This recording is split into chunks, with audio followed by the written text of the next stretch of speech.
ಇದು ಬೇಕಷ್ಟು ಧ್ಯಾನಗಳಿದೆ. ಸಿಂಪಳಾಗಿ ಒಳಮುಖವಾಗಿ ಮನಸ್ಸನ್ನು ತಗೊಂಡು ಹೋಗಲು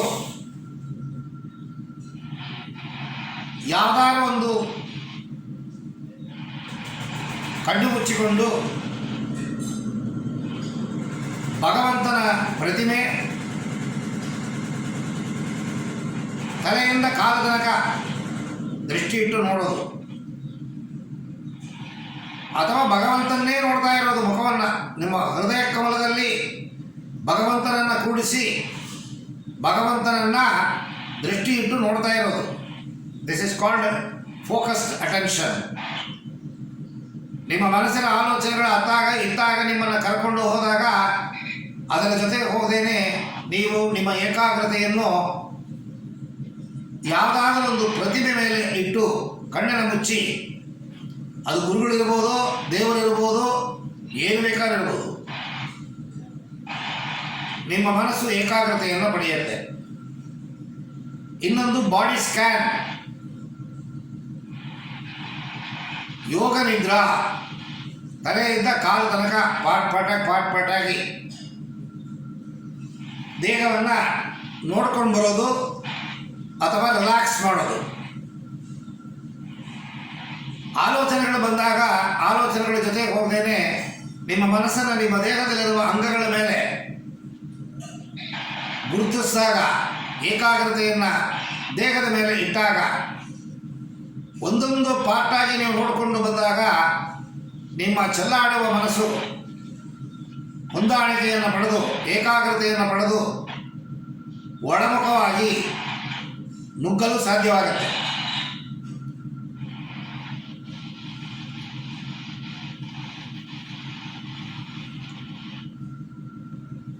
ಇನ್ನೊಂದು ವಿಜುವಲೈಸೇಷನ್, ಹಗಲ ಕನಸು ಅಂತಾರೆ. ನೀವು ನೋಡಿರ್ಬೋದು, ಆಫೀಸಲ್ಲಿ ಮ್ಯಾನೇಜರ್ಗಳು ದೊಡ್ಡ ವ್ಯಕ್ತಿಗಳು ಮಾತಾಡಬೇಕಾದ್ರೆ ಅವ್ರ ಮಾತು ಮೇಲೆ ನಿಗಾ ಇರಲ್ಲ. ನಾವೆಲ್ಲೋ ಏನೋ ಯಾವುದೋ ಒಂದು 16 ವಯಸ್ಸು ಹುಡುಗಿ, 20 ವಯಸ್ಸು ಹುಡುಗಿ ನಾಳೆ ನೋಡಕ್ಕೆ ಬರ್ತಾಳೆ ಅಂತ ಹೇಳಿರ್ತಾರೆ. ಅವಳ ಮೇಲೆ ಇರುತ್ತೆ ಮನಸ್ಸು. ಅವೆಲ್ಲ ನಿಮಗೆ ವಿವರಣೆ ಮಾಡಿಬಿಟ್ಟು ಹೋಗ್ತಾರ. ನೀವು ನಿಮ್ಮ ಹುಡುಗಿಯ ವಿವರಣೆಯನ್ನು ತಲೆಯಲ್ಲಿ ಹಾಕ್ಕೊಂಡಿರ್ತೀರ. Creative visualisation. ಏನು ಬೇಕಾಗಿರ್ಬೋದು, ಕ್ರಿಯೇಟಿವ್ ವಿಜುವಲೈಸೇಷನ್. ನೀವು ತಿರುಪತಿ ಪ್ರವಾಸ ಮಾಡಿದಂಗೆ, ಕಾಶಿಗೆ ಹೋದಂಗೆ, ಅಯೋಧ್ಯೆಗೆ ಹೋದಂಗೆ, ಅಲ್ಲಿ ಯಾರ ಜೊತೆಗೋ ಜಗಳ ಮಾಡಿದಂಗೆ, ಏನು ಬೇಕಾದಿರ್ಬೋದು. ನಡೆದಿದ್ದು ಇರ್ಬೋದು, ನಡಿಬೇಕಾದ್ದನ್ನು ನೀವೇ ವಿಜುವಲೈಸ್ ಮಾಡ್ಬೋದು.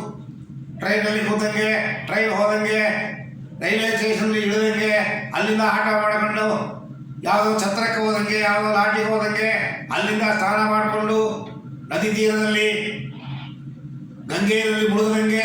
ನೋಡಿ, ನಾನು ನಿಮ್ಮನ್ನು ಕರ್ಕೊಂಡು ಹೋಗ್ತಾ ಇದ್ದೀನಿ, ಹೇಳ್ತಾನೆ ಇದ್ದೀನಿ, ನೀವು ಹೊಟ್ಟೋದ್ರಿ ಗಂಗೆ.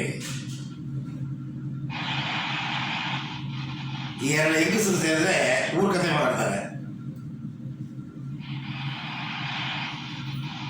ನಾನು ನೋಡ್ತಾ ಇದ್ದ ಕಡೆ 12 ಗಂಟೆಗೆ ಯಾವನ ಅವಳು ಮನೆ ಒಳಗೆ ನುಗ್ದ. ಅವಳು ನೋಡಿರ್ತಾಳೆ, ಅವಳು ನೋಡಿದ್ರೆ ಇವಳು ಹೇಳ್ತಾಳೆ, ಇವಳಿಗೆ ನೋಡ್ದಂಗೆ ಆಗುತ್ತೆ. Creative visualisation. ಅಥವಾ ಅವಳು ಯಾವುದೋ ಸುಬ್ರಹ್ಮಣ್ಯಕ್ಕೋ ಗೋಕರ್ಣಕ್ಕೋ ಅಥವಾ ಬೇರೆ ಯಾವುದೋ ಒಂದು ಊರಿಗೋ ಹೋಗಿ ಬಂದಿದ್ದನ್ನು ಹೇಳ್ತಾಳೆ, ಇವಳೇ ಹೋಗಿ ಬಂದಂಗಿರುತ್ತೆ. ಅವಳಿಗೆ ಕಥೆ ಹೇಳೋದಕ್ಕೂ ಬುದ್ಧಿ ಬೇಕು.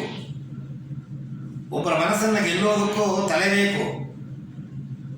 ಒಬ್ಬರ ಮನಸ್ಸೊಳಗೆ ನುಗ್ಗಬೇಕು ಅಂದರೆ ಎಲ್ಲರ ಕೈಗೂ ಸಾಧ್ಯವಿಲ್ಲ. ಕೆಲವರು ಮಾತಲ್ಲೇ ಲೋಕವನ್ನು ಅಳೆದುಬಿಡ್ತಾರೆ. ಇದೆಲ್ಲ ಕ್ರಿಯೇಟಿವ್ ವಿಜುವಲೈಸೇಷನ್ಲಿ ಬರುತ್ತೆ. ಏನು ಬೇಕಾದ್ರೂ ಮಾಡ್ಬೋದು. ನಿಮ್ಮಲ್ಲಿ ನೀವು ಮರೆಯೋ ವಿದ್ಯೆಯೇ ಕ್ರಿಯೇಟಿವ್ ವಿಜುವಲೈಸೇಷನ್.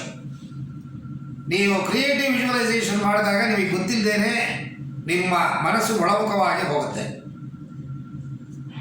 ಈ ವಿಜುವಲೈಸೇಷನ್ ಟೆಕ್ನಿಕ್ಕು ಒಂದು ಧ್ಯಾನ.